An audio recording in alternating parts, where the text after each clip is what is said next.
మియాపూర్లో దారుణం చోటు చేసుకుంది.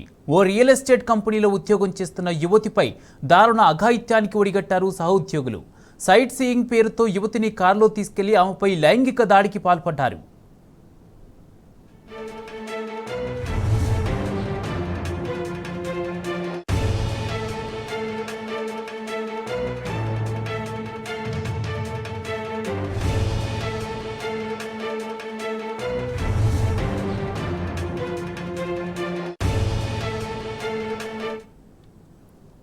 మియాపూర్లో దారుణం చోటు చేసుకుంది. ఓ రియల్ ఎస్టేట్ కంపెనీలో ఉద్యోగం చేస్తున్న యువతిపై దారుణ అఘాయిత్యానికి ఒడిగట్టారు సహోద్యోగులు. సైట్ సీయింగ్ పేరుతో యువతిని కారులో తీసుకెళ్లి ఆమెపై లైంగిక దాడికి పాల్పడ్డారు. ఇదే అంశానికి సంబంధించి పూర్తి అప్డేట్స్ మా ప్రతినిధి భాస్కర్ అందజేస్తారు. భాస్కర్, మియాపూర్లో దారుణం చోటు చేసుకుంది. ఉద్యోగం కోసం ఓ రియల్ ఎస్టేట్ కంపెనీలో చేరినటువంటి యువతికి మత్తుమందికి అత్యాచారం చేసినటువంటి ఘటన ప్రస్తుతం నగరంలో కలకలం రేపుతోంది. ఓ యువతిపై రియల్ ఎస్టేట్ కంపెనీకి చెందినటువంటి సేల్స్ ఎగ్జిక్యూటివ్ అత్యాచారం చేసిన ఘటన మియాపూర్ పోలీస్ స్టేషన్ పరిధిలో జరిగింది. కడప నుండి నగరానికి జాబ్ కోసం వచ్చి ఉప్పల్లో ఉంటున్నటువంటి యువతి మియాపూర్లోని జేఎస్ఆర్ గ్రూప్ కంపెనీలో పనిచేస్తోంది. ఆ కంపెనీ రియల్ ఎస్టేట్ వ్యవహారాలు నిర్వహించగా అందులో సేల్స్ ట్రైనీగా ఉద్యోగంలో చేరినటువంటి యువతి అదే కంపెనీలో సేల్స్ ఎగ్జిక్యూటివ్ గా పనిచేస్తున్నటువంటి సంగారెడ్డి, జనార్దన్ అనేటువంటి వ్యక్తులు ఆ యువతిపై కన్నేశారు. పక్క వ్యూహాసం చేసి ట్రైనీగా పనిచేస్తున్న ఆ యువతికి సైట్ చూపిస్తామంటూ కారులో తీసుకెళ్లారు. ఇద్దరు సేల్స్ ఎగ్జిక్యూటివ్లు సంగారెడ్డి, జనార్దన్ బాధితురాలు కూల్ డ్రింక్ లో మత్తుమంది ఇచ్చి లైంగిక దాడి చేశారు. నిందితులు కారులోనే దాదాపు 4 గంటల పాటు వేధింపులకు గురి చేసి అత్యాచారం చేశారు. సైట్ విజిట్ చేస్తే యువతిని యాదాద్రి శివారు ప్రాంతానికి తీసుకెళ్లి రేప్ చేసిన అనంతరం బాధితురాలు హాస్టల్ ముందు వదిలేసి వెళ్ళినట్టు కూడా బాధితురాలు పోలీసులకు కంప్లైంట్ ఇచ్చింది.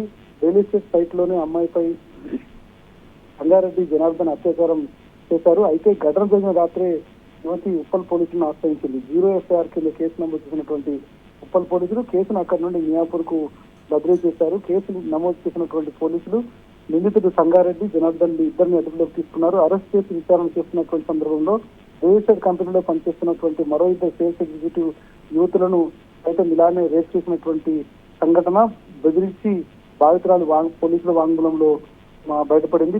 వాళ్ళను బెదిరించి ఒకవేళ పోలీసులకు కంప్లైంట్ ఇస్తే బయటకు వచ్చిన సంగతి తర్వాత మీ సంగతి చూస్తామని చెప్పినటువంటి ఇన్సిడెంట్ కూడా బయటపడింది. బాధితురాలకు వైద్య పరీక్షలు పూర్తి చేసిన పోలీసులు నిందితులను అరెస్ట్ చేసి రిమాండ్కి తరలించి ఆ కేసును ముందుకు తీసుకెళ్తున్నారు.